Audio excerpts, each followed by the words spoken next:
All right, it's a pleasure to welcome all of you to our webinar today. My name is Margot Landman. I'm Deputy Vice President for Programs at the National Committee on U.S.-China Relations.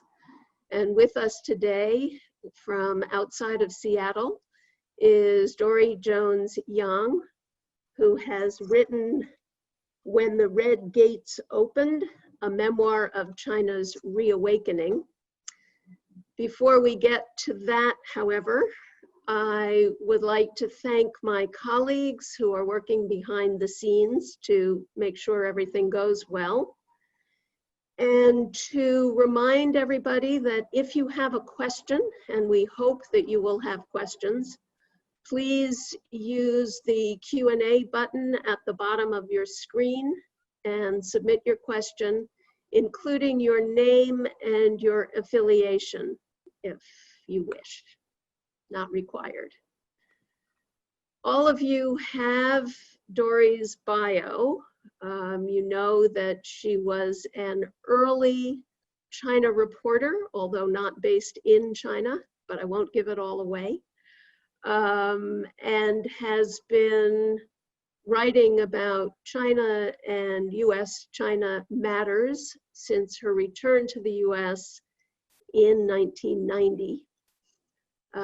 She will give us an introduction to her book and her story, and then she and I will have a brief conversation, and then we'll open it up to questions. So Dori, thank you very much for being with us, and it's all yours. Well, great. Great. Thank you, Margot. Thank you very much. I just want to say I'm really honored to be here at the National Committee, virtually anyway. I'm delighted to tell you about the new book that just came out yesterday.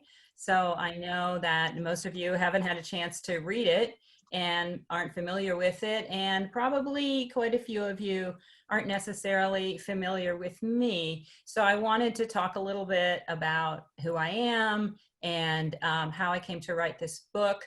And then I'm really eager to get to the interactive part as soon as we can. But I just wanted to explain to you a little bit sort of about who I am and what made me write this book. The title is When the Red Gates Opened, a memoir of China's reawakening. It's my personal memoir. So it's both a personal and a historical memoir. So this is a little bit different than perhaps some of the other things that you've read. It's my personal story of being a young foreign correspondent for Business Week, based in Hong Kong, covering China during that very pivotal decade of the 80s, and falling in love with a Chinese man, getting married, having a baby, but also dealing with being a young correspondent on my own. And I open up a lot about personal insecurities and setbacks. But it's also the story, the history of a very pivotal time in history, which the 80s, I believe, were a pivotal time for China, for communism, and for the world, because that was the time when, as many of you know, obviously, China went from isolation to openness. And a friend of mine describes historical fiction as a microcosm of one person's history in a macrocosm of a larger history.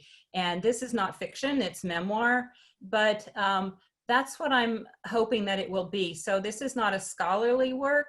I know many of you are scholars. What this is really for your family and friends, for people who are Americans, who are a little bit interested in China, but not particularly China experts, and might never sit down and read a whole book about China. But the vehicle of my story, my personal story, can get them involved and interested in the book, and then they end up learning a lot about China as they read. So the book begins in Tiananmen Square. That was actually toward the end of my time as a reporter covering China. It was starting in May of '89, when The protests were at their peak.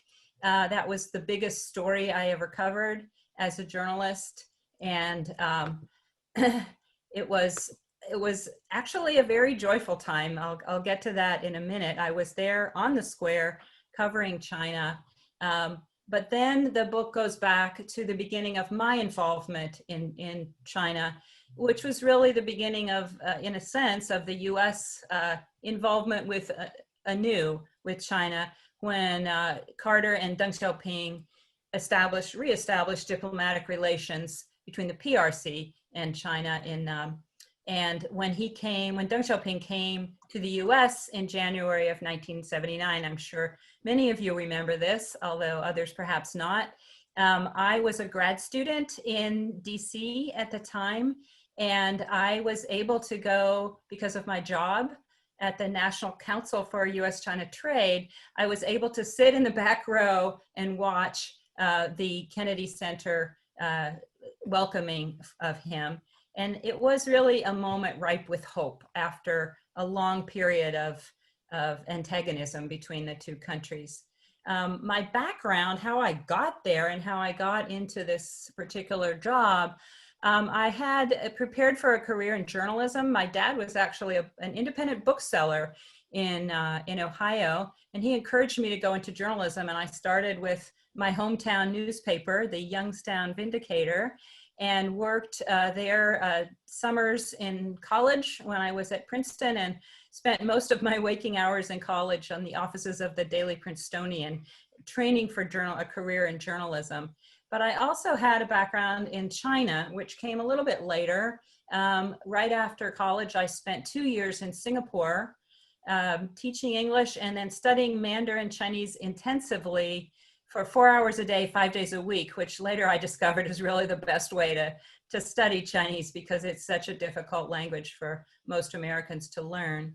And I then got very interested in China because I was interested in the language. I fell in love with the language first, and then realized I didn't know very much about China. So I went to graduate school in international affairs, studying particularly about China at Johns Hopkins SAIS. And then right at that moment, Deng Xiaoping came, and it became possible for these two strands in my life, the journalism and China, to come together. So I was very lucky in a way. I was in the right place at the right time with the right experience. A lot of newspapers and magazines were looking for correspondents who knew something about China at least, and had background in journalism. And I was hired by Business Week, trained up in New York for a year and a half. And then they sent me to Hong Kong to be the bureau chief. Turns out it was a one-person bureau, so I was 12 time zones away from my bosses, and had to kind of learn the ropes by myself.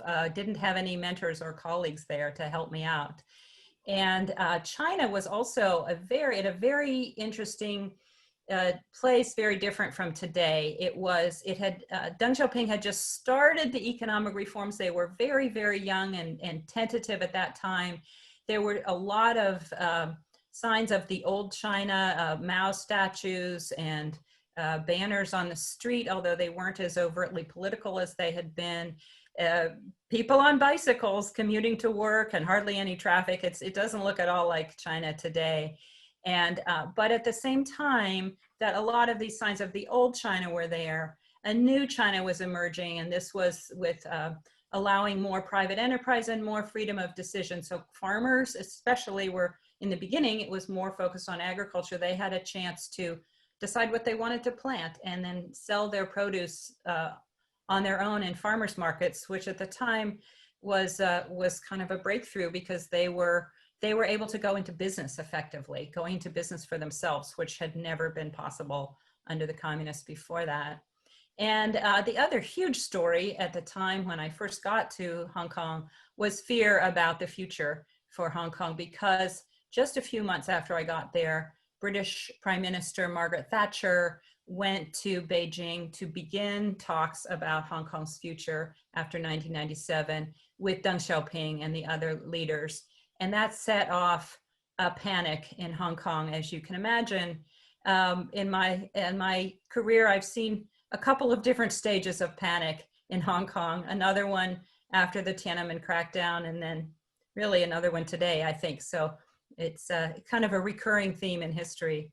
My very first cover story for Business Week was about the future of Hong Kong, looking really at Hong Kong Shanghai Bank and Bank of China and their rivalry over the future of Hong Kong. Shortly after, about a year after I got there, I met a good-looking Chinese guy named Paul Yang, and we started seeing each other, and then we're married a few years later. So a lot of the personal part of the story is about meeting him. Just a month after I met him, on an airplane, by the way, he took me to Taiwan to meet his parents, and who don't speak English at all, and it was all in Chinese.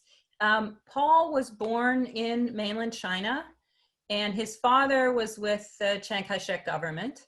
So in 1949, the family had to flee to Taiwan, a very familiar story. Many families have this story. So Paul lived in Taiwan during high school and college, and then he moved to the US. And by the time I met him, he had been a US citizen for many years, but his parents still lived in Taiwan. So when I met them, it just felt magical to be sort of inside a Chinese family, communicating in Chinese and getting their perspectives on China and on Taiwan. And during the 80s, another really exciting thing was the chance for people like Paul to go back to China and find their relatives. So for 30 years, they had not been able to communicate with their relatives who were left behind in China. They didn't know if they were alive or dead. For me, that was very hard to fathom, not even knowing what happened to all of your relatives. So when he got back, he started looking up these various aunts and uncles and cousins that had been born after he left, and getting to know them. And the picture on the left is a very small village in Hebei province where his mother came from. So I got a chance to go to a place where no other foreigners had been, deep in the countryside, and get really a very different view of China than I was getting generally as a business journalist. And the pictures on the right are where his father's family came from, Lianyungang. It's a small to mid-sized city on the coast of China, halfway between Beijing and Shanghai. And he had an older sister, a half-sister, who had been left behind in China. And she'd had a very bitter life, as you can imagine.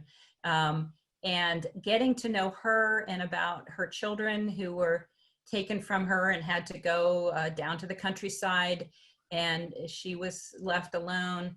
And the familiar stories that you read about in literature really came to life because I was hearing them from Paul's sister and getting to know her and her family.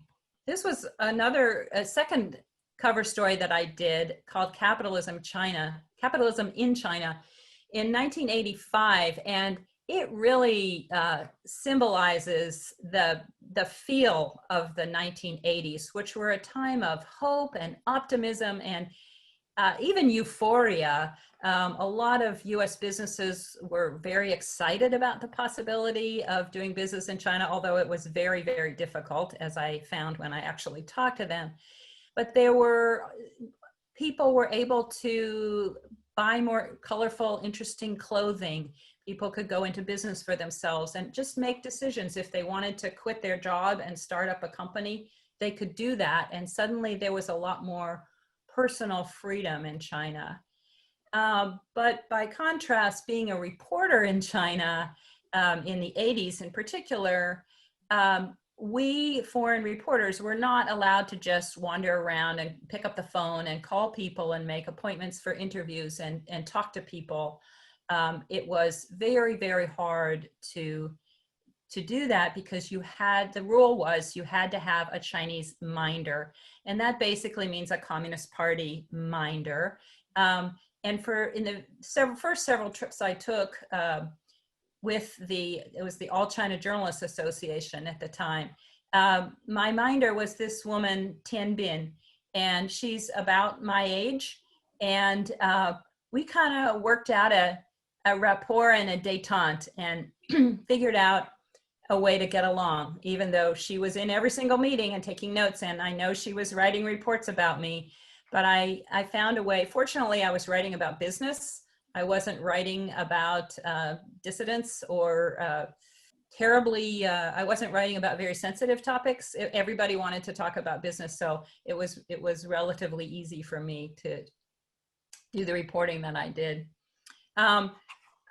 Somebody asked me the other day what was my favorite interview in China, and the favorite person I interviewed, and I would have to say it was Mr. Stock Market. Some of you know who this man is, Professor Li Yining, and it was just mind-boggling for me when China started a stock market, because there is just nothing more capitalistic than a stock market where the means of production are being sold in shares to individuals. And he's a lively, delightful person. So toward the end of my time there in May of '89, when the protests broke out, I was taken aback, as most people were. Certainly the government of China was taken aback when the students demonstrated and started the protests that went on for 6 weeks. I think a lot of us don't remember that or don't realize that. And many of the reporters I've talked to who also covered Tiananmen Square had a similar experience that I did, which was that it was a time of unbelievable openness, and there was a freedom to talk to people. Early in the 80s, people were a little afraid to talk to me. Certainly they didn't talk about sensitive subjects. And in May of '89, everything was on the table. People talked about the leadership, what they were happy with, what they were unhappy with total strangers. So there was this amazing sense of trust as well. And that part, I think, gets lost when we talk about Tiananmen today, because what we remember is the bloody crackdown. So in June of '89, all that euphoria turned to despair. And I wrote about that too. I was in Beijing, and that was another story I wrote about. And I was absolutely convinced, as were most observers, I have to say, that the reforms were over. All this excitement about Deng's economic reform and fast growth and private enterprise and stock markets, it was all dead in the water. Nothing was going to they were going to go back to the old ways, and that was it for China. They were going back into the dark ages. And a lot of us believed that in 1989, 1990. So in 1990, I left China and came back to the US and settled in the Seattle area. And that's where I've been living ever since. And I've been following China really from a distance, not as a reporter anymore. My husband took up the China trade again when Deng Xiaoping restarted his reforms in 1992. And my husband continued in the China trade and traveled all over and was able to kind of ride the wave again. But I did not go back to reporting. And just a couple of conclusions and themes. Journalists' predictions are often wrong. I mean, I think that's not news to most of you, but it's very humbling to anybody who's ever been a journalist, because there's written evidence of your lack of foresight. I had one sentence in a story: from now on, it seemed China would be moving backward. This was in 1989. Well, China did move backward for a while, but the way China moved forward starting in '92 was just beyond anybody's ability to imagine.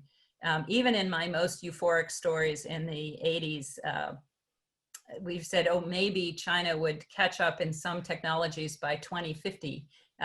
There's a lot that's happened since then that none of us predicted. And also another thing I learned is that China looks really different from the inside. Many of you already know that. But as a journalist, it's really hard to convey the full nuance and complexity of what you can see. What you see as a person when you're covering China. There's a sense in the US among certain people that China's a monolith. China is this, China says that, China does this, and China being the Chinese government, but there's 1.4 billion individuals behind that. They're very different. A lot of them have different opinions, and you don't get a sense of that until you really get inside China. I think many of you have had that experience as well. And of course, no problem of worldwide concern can be solved unless Washington and Beijing find a way to work together. That's something I think that we need to remember today. And I tried to end the book on hope. I finished the last little bits of the book this summer, and it was pretty hard to find any hope. 73% of Americans have a negative opinion of China. And most of what you read about China in the newspapers is very negative. And of course, the US government is very negative on China right now. So the hope that I got came from this sentence in John Pomfret's wonderful book. He says, both sides experience rapture, both sides meaning the US and China, over the centuries, both sides experience rapturous enchantment, begetting hope, followed by disappointment, repulsion, and disgust, only to return to fascination once again. Well, we're in the disappointment, repulsion, and disgust phase. I'm hoping that we'll return to the fascination at some point. And that's the most hope that I can give you at this point. And just that some of us are wrong when we predict what we think is going to happen in US-China relations. And sometimes it's worse, but sometimes it's better. So those are a little bit, that was a little bit of kind of an explanation of what the book's about. And so I'm really looking forward to Margot's questions and your questions. I hope that you're writing them in the question box right now. Thank you so much, Dori. That was a wonderful introduction and overview. What comes through both in the book and in your remarks just now is your very refreshing humility. You are willing to say, I got it wrong. That's because I'm a former journalist. I think if I were still a journalist, I might not be willing to admit that. But the problem is you can read it. I mean, I won't name names, but you know, when you read what people wrote in the early 90s, a lot of people were predicting, a lot of American journalists were predicting the downfall of the Chinese Communist government, and that didn't happen. So unfortunately, whether we're humble or not, there's a written record of what we said. That's true. One of the things you said in your remarks was that your book, you wrote it for Americans. Do you think that it might be translated? Because I would suppose that there would be a lot of Chinese who might also find it a very interesting look back at their history. They might. I'm also humble about that, because the Chinese lived their history, and they lived it from a very different perspective. And so mine is very much an American perspective. So there might be. The other thing is it does begin and end with Tiananmen Square. I'm pretty sure it will never be sold in mainland China, or at least not in the foreseeable future. But I'd be delighted if it were translated into Chinese. One of the things that struck me about your pictures was the color of the sky. Very polluted even back then. Well, you were in China even before I was, and I think you probably remember that they used charcoal fires to cook with and to heat. And all over Beijing, they had these little tiny charcoal fires. And that's what made the air so terrible in those days, especially in the winter, when people really needed the fires for heat. So there was a different reason. And there was no, the US Embassy wasn't keeping track of the air quality in those days. But I think if they had, it would be really interesting to see what the air quality was then versus, say, 2007, 2008, 2009, when it started getting really bad again. In January 1982, you report that you and the top editor at Business Week agreed that China was the best story out there. But you also wondered how China, and I'm quoting you, could ever manufacture stuff good enough to export because the Chinese had forgotten how to work hard during the period of high socialism. How do you reconcile those two sentiments? If China was such a basket case, why was it such a good story? Well, we were a business magazine, and so from the American business point of view, it was a great it was a great opportunity. And I think it's interesting to look back and realize that the American business was interested in selling to China, and they saw it as a huge market, even though 80–90% of the people in China were on the farm and under the poverty level at that point. The US companies just saw a tremendous demand for their goods. And as far as the exports, I don't think at that point American companies were thinking of it as a place for them to manufacture and for export. In fact, it was really the Hong Kong entrepreneurs who figured that one out. They just started going across the border and setting up these little factories. It wasn't part of the 5-year plan. They just did it. And I didn't think I thought that the Chinese had lost their work ethic because, of course, there was no incentive to work hard when you get the same, in the old way, when you got the same wages no matter how hard you worked. But the little Hong Kong manufacturers going across the border pay them on the basis of production. And the more they produced, the more they got paid. And there was an incentive for them to work hard. And they did not hire people who had experience in the state-owned industries. They hired young men and women straight off the farm who had never worked in a factory on their life. So they trained them up. So it was a whole different set of people that worked in those factories. So that was one of the things I learned while I was there. Yeah. In one of your early visits to the PRC, you comment that the Chinese, and again I'm quoting, did not seem oppressed, looking over their shoulders, worried about censorship or government control. Some have said that since reform and opening began more than 40 years ago, the Chinese people have been the most free in the history of the country. Do you think that still pertains today? Well, they certainly were more and more free in the 80s, starting when I first went there. And I was aware when I wrote that it didn't seem that way. There were certainly things that they didn't talk to me about. They knew what to talk about and what not to talk about at the time as well. But they seemed a lot freer. And then as time went on in the 80s, they just got more and more free in talking to foreigners, especially foreign journalists who were considered spies. And of course, in the decades since then, they got even more free and were able to go to the US and study, or other countries and study and go back. And there was just an amazing amount of freedom. It does seem that in the last 5 or 8 years, there's somewhat less freedom than there was before. People have to be more cautious, and there's certainly topics they can't find information on in the internet.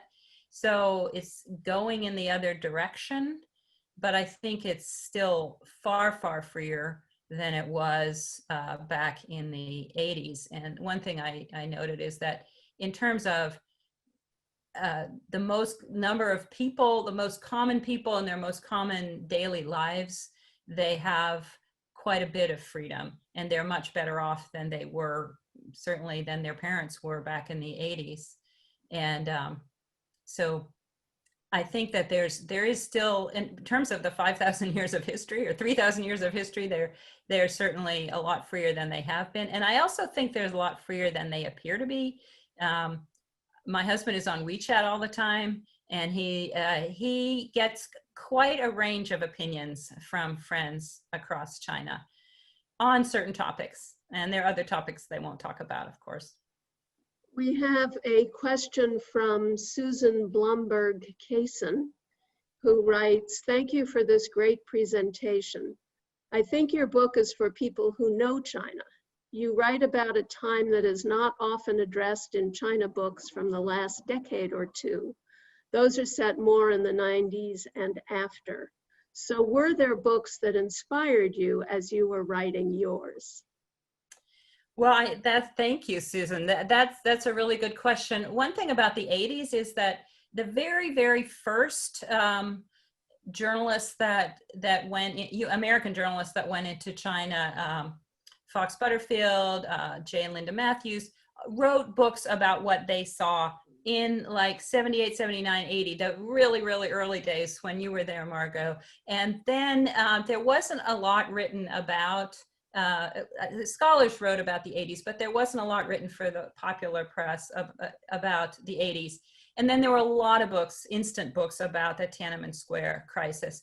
So this, I think she's right, this period of time is a period that really hasn't been written about a lot.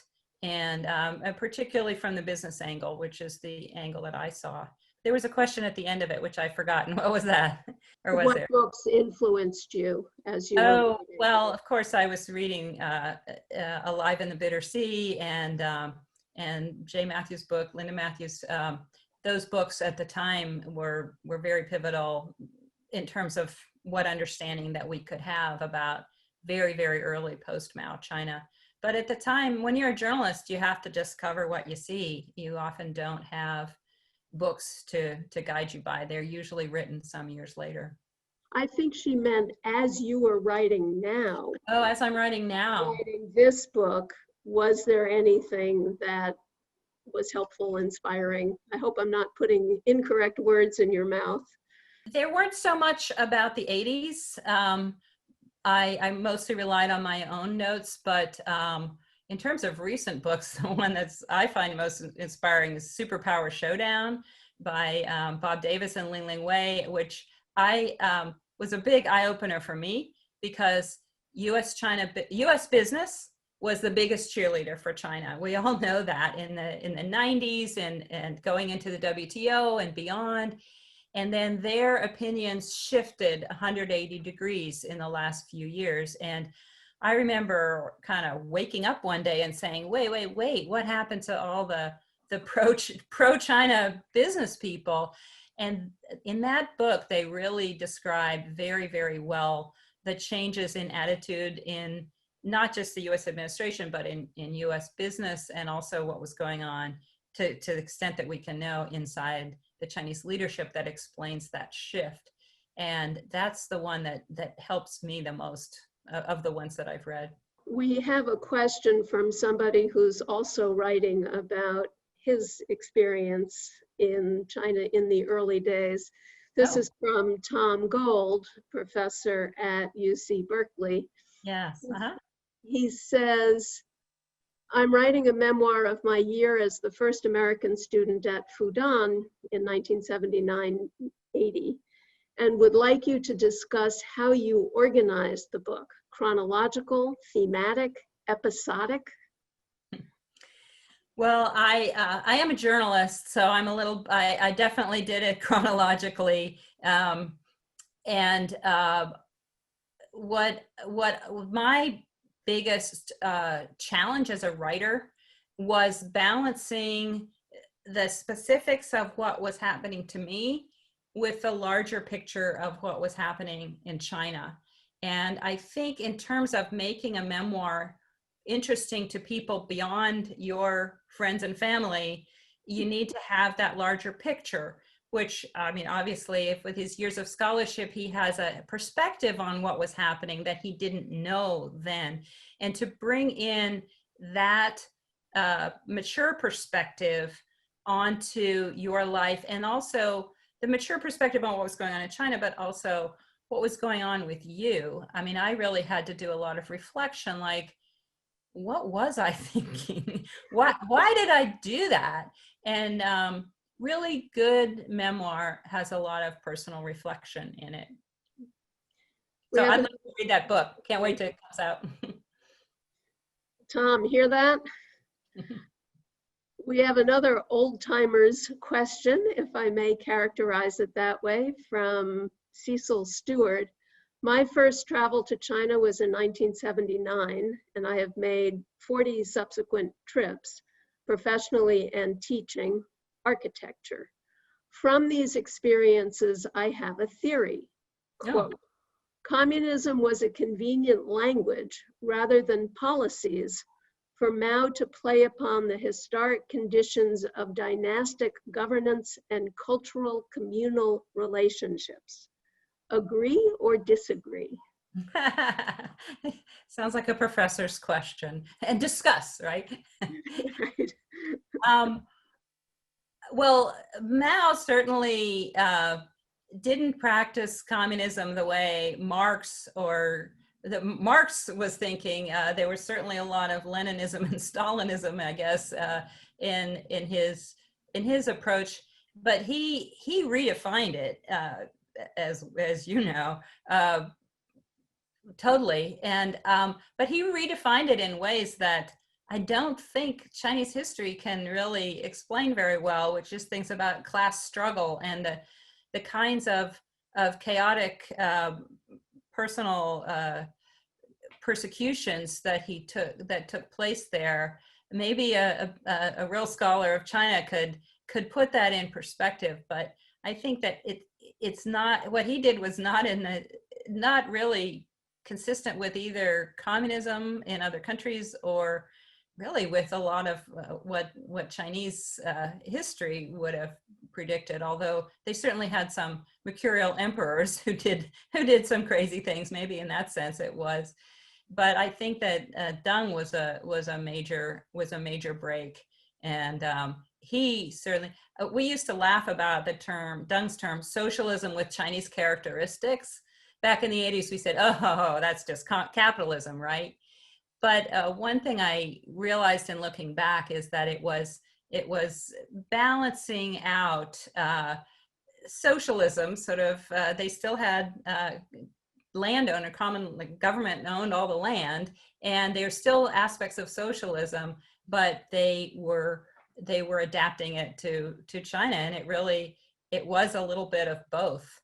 And what Deng did was also unique, but in a more productive, positive way. I hope that answers the question. We have a question about your experience as opposed to Chinese development from Juliet Cutler. Mm-hmm. Can you speak about what it meant to be a woman living abroad and working, quote, in a man's world at this time when feminism was really coming of age?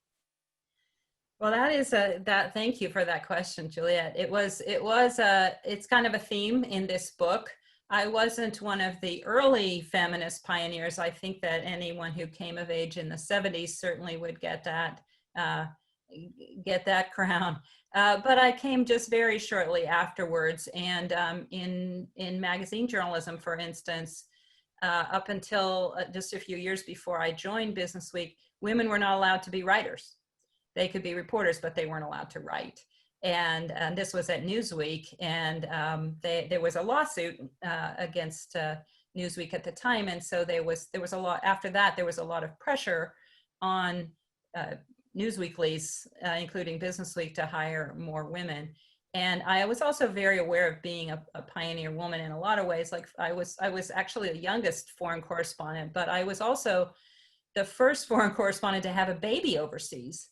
And they certainly at McGraw-Hill Business Week did not have a policy that took into account being overseas, because we all relied on housing allowances, since it was so very expensive to live in Hong Kong. So there were a lot of times when I was very, very conscious of the women coming up after me. I hired 3 different women in the course of time that I was working there, and I wanted to make sure that I set a good precedent for them. Which probably was kind of compromising things a little for myself, but I wanted to make sure that that I didn't blow it for them, that they had the same opportunities the best opportunities they could. We have a question from an anonymous attendee. As you are no longer in China, how do you keep up with what is happening on the mainland? It seems increasingly difficult to get information about China in recent years. That's a great question, and it's one of my biggest frustrations, and I think that's probably true for many people on the call. My husband and I had planned a very long trip to China in April, and also to including Hong Kong. We were planning to go back to Hong Kong and Beijing, Shanghai, and go to a couple of, we wanted to go to Luoyang and some other places that I hadn't been to before. And we couldn't do it, obviously. So without the personal experience, recent experience, it gets harder as the time goes on. It gets harder and harder for those of us who are in the US to really say with any certainty what's going on. Not that we're ever completely certain, but at least when you go there, you can talk to people and you can get their perspective. And there's WeChat, but beyond that, it's very hard. And I'd love to hear what some of the scholars have to say about that, and also some of the Chinese in the audience who are here, and they can probably keep in touch with their families by WeChat, but it's probably hard for them to really know what's going on there as well. And I think that's one of the problems in the US-China relationship right now, is that we've lost the people-to-people connection. A lot of the Chinese who were abroad, particularly the students, have gone home. There's no more tourism in either direction. So we don't have, either on the Chinese side or on the American side, we don't have those personal interactions. And I think that's one of the greatest losses, because whatever's going on with our governments, if we have the person-to-person connections, we can keep things going at some level, at least in terms of understanding.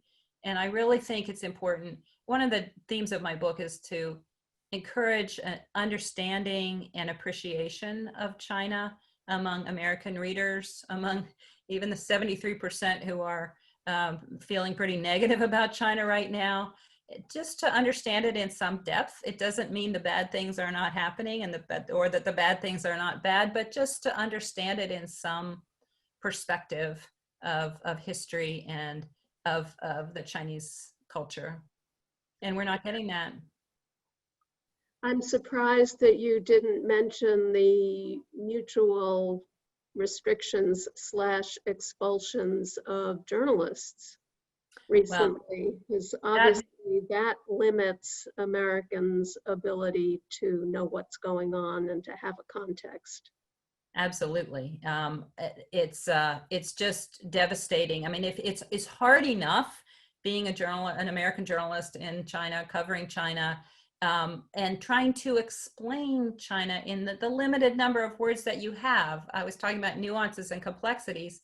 If you're writing a newspaper article that's this long, there's only so much you can say. So it's hard enough when you're there and you have access and you're talking to people to get the to write a good article and really get across those nuances.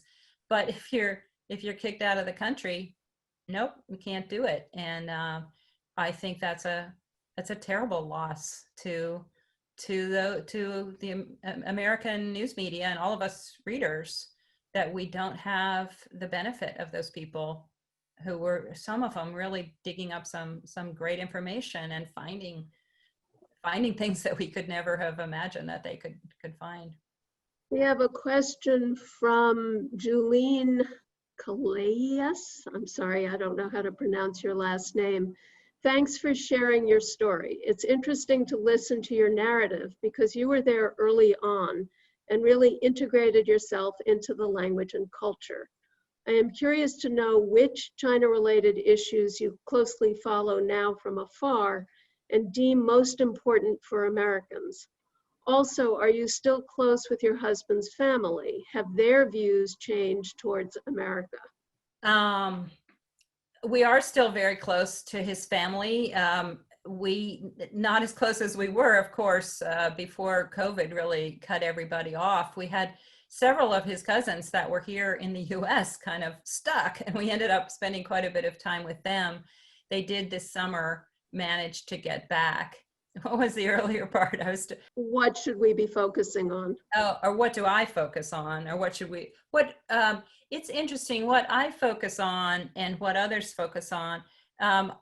This really kind of came home to me about a little over a year ago. I came to New York for the Overseas Press Club, had an event regarding Tiananmen Square, right, because that was a big anniversary last June, or a year ago June, and I realized that I had a bit of a different perspective than some of the other reporters, and I think it's because of the nature of what I covered, that I was thinking more about business and the business angles and aspects of it, rather than diplomacy or politics or scholarship.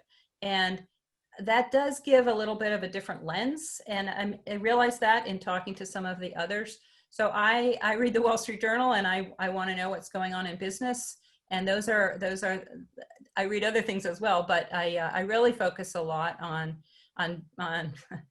TikTok and WeChat and Huawei and all of these business stories, partly because my husband's in business and partly because that's what I covered.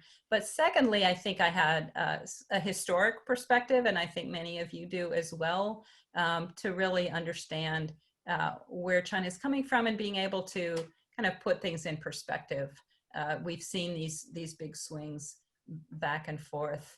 And so I bring those two perspectives, and it's not what I think you should be interested in.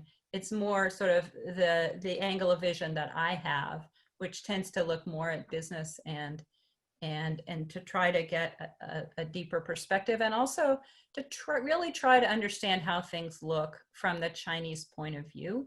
And when you look at US-China relations, military relations, trade relations, it's hard to completely understand the Chinese point of view, but if you try to understand it, you really get kind of a different perspective on some of those issues. We have a question from your old friend, Bill Armbruster. Great. Who says, why did you choose this title for your book? So, hi, Bill. It's good to see you. He and I both worked at the National Council for U.S.-China Trade, writing for the China Business Review long ago. And so the particular title, When the Red Gates Opened, I wanted to get a sense of that particular period of history without putting the word 1980s in the title, which sounds very dated, but it really, and to get across the sense that this was a pivotal moment of history. It was when they did open up, and they're a lot more open certainly today than they were before the 1980s, and that it's a memoir. I originally had it as a subtitle, A Memoir of China in the 80s, and I was told no, that really sounds dated. So we changed that to China's Reawakening, which I like a lot better. But it was hard to pick a title because there's the personal story and then there's the bigger story, and I wanted to get a sense of both, and it's hard to do that. I love the cover though, because when you think of gates, you think of those big heavy gates with those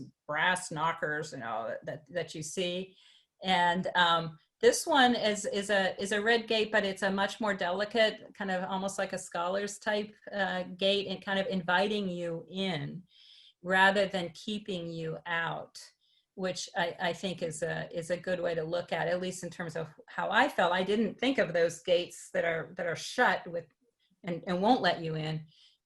To me, it was the ones that were open and being able to kind of be invited in. There's something kind of intriguing on the other side. You're not quite sure what it is, but it looks kind of homey. So I also like that the publisher picked that, but I like the cover they picked. We have a related question submitted by Andrew Singer. He said, back in the 1980s, China still had open and closed cities. Did you ever have challenges in reporting because of this situation? And did it have any impact when you visited your husband's parents' hometowns? You know, I don't recall open and closed cities. Maybe, maybe Margot, you did, because I maybe do. I think it was a little before I got there, frankly. Um, the difference between 82 and 79 doesn't seem like that big of a difference. But by the time I got there, there weren't closed cities. Nobody stopped us from driving to that remote little village. When we got there, I said, have you ever seen a foreigner before? And one of them said, no. And the other one said, no, we have.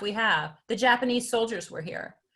So I realized that I was the first Westerner that had ever been to that village. And no, it wasn't closed. Nobody stopped us. And the other thing that is an experience that I found very interesting is that my husband and I got to go to Tibet in 1987. And we didn't realize until many years later how rare that was, because there were no restrictions on us going there. We just bought a ticket and we went, and we didn't have a handler or a minder. Nobody from the Chinese government, if they knew that we were there, we didn't know that they were watching us. I don't know if they knew or not. The Holiday Inn had just gotten the rights to manage a hotel in Lhasa. So I had a business story, and they invited us. So we just went, and we didn't need a special invitation. And it was a very interesting time. It was before there were no signs of soldiers or police presence. It was very poor. The exiles were just being allowed to return from India for family visits for the first time. So we did run into some Tibetan exiles who had come back to visit, and they were being really careful what they said in front of whom. But we were able to wander around, get in a car, go out of the city, go visit an old monastery that we'd heard about and wanted to see, and stop by the side of the road and go into someone's home. So I really feel fortunate I had, at least especially in that experience, much more open experience than most people have had since then in Tibet, or could have today, I imagine. Yeah, certainly different from today. But it's interesting that you aren't aware of the closed cities. We had to get Luxingzheng travel permits to go any place outside of the city where we were registered. And I think that ended perhaps in 81 or 82. So it was before your time. It's interesting. There really are very distinct periods of history that are pretty small. Yeah. 76, 77 was different, and 70, 79, 81 was different. And so it was more open by comparison. We have a question from somebody I think will be a familiar name to you, Scott Seligman. Yes. Is the bloom off the rose as far as American firms setting up production facilities in China? Will Southeast Asia be the big beneficiary as companies decide it's just too difficult to stay in China? I think the bloom is off the rose, and a lot of the horses fled the barn, or however you want to say it. And part of I think that was happening before the trade war, because Chinese labor was getting more expensive. So for an iPhone, it made sense because that's a really highly skilled kind of labor. But the clothing and shoes and the cheap labor production had already started to move out of China anyway, because China's labor was too expensive. But now, in part because of the U.S. government policy, it's forcing American companies to find a variety of sources, but definitely to hedge their bets, because as we know, as we've seen in the last few years and few months and few days, really, U.S. policy towards China can change in a flash, and usually not in a positive direction. So that the supply chains are already adjusting to that. I think that China is not so concerned about that because the really low-level production was already starting to move out, and they do still have European and other markets and they're realizing how dependent they were on the US as well. And I think they're trying to be more self-reliant now and not be so exposed to America. So they also, because of US government policy, are finding ways to hedge their bets. I'd like to bring us back to Hong Kong for a moment. I was very struck when reading the book about Hong Kong when you were there and Hong Kong now, and you alluded to it in your presentation. You describe Hong Kong under the British, which was the case while you were there, as stable, clear rules, well-enforced laws, open opportunities for entrepreneurs to thrive.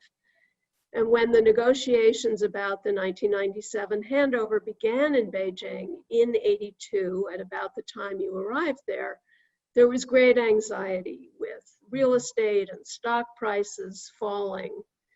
Things got better, confidence returned after the joint declaration and the basic law until, as you say, the events of June 4th. Fast forward to today, and there is again considerable concern about Beijing's intentions vis-a-vis Hong Kong. Could you comment on any of the parallels or differences that you see? I do see a lot of parallels. I saw not only the concern in early '92, but after Tiananmen Square, I came back and I was living in Hong Kong, and my husband and I participated in some of I mean, there was a massive street demonstration after the crackdown, and there were mass rallies in Victoria Park, and we taught our daughter to say "Minju Wan Sui" when she was just 2 years old. So we very much identified with their concerns and their worries. And in terms of what's going on today, I think this is just my opinion. I want to preface this by saying I'm not a scholar. I'm not a Hong Kong resident either, and I'm just an informed observer. So we all have our opinions, but I really think that the protests that broke out in the middle of last year, I think that Xi Jinping was indirectly responsible, because there have been so many limitations on the changes in the legal system in China, crackdown on dissidents, some of the stricter censorship of the internet, and the people of Hong Kong had reason to be worried that China was going in the wrong direction for some of those things. I mean, remember that for 20 some years after 1997, there was a peaceful transition and things were going pretty smoothly up until a few years ago. And I really think that it was changes in the top leadership in China that caused a lot of people in Hong Kong to have less confidence in the future of China. And it may have been specifically about the extradition law, but it was really a less confidence in the government in Beijing. But then, and so I, in the beginning, very much identified with the protesters and remembered being on the streets with protesters when they were peaceful. And then when they became violent and disruptive, a lot of my friends in Hong Kong were very upset that they kept going on, and there was a lot of destruction of subway stops and disruption at airports. And I think the fact that they got violent and went on so long is really what pushed China to pass that national security law itself, and the fact that the Hong Kong government was rather ineffective in controlling the protests or even responding to the protesters, and certainly couldn't pass the law itself.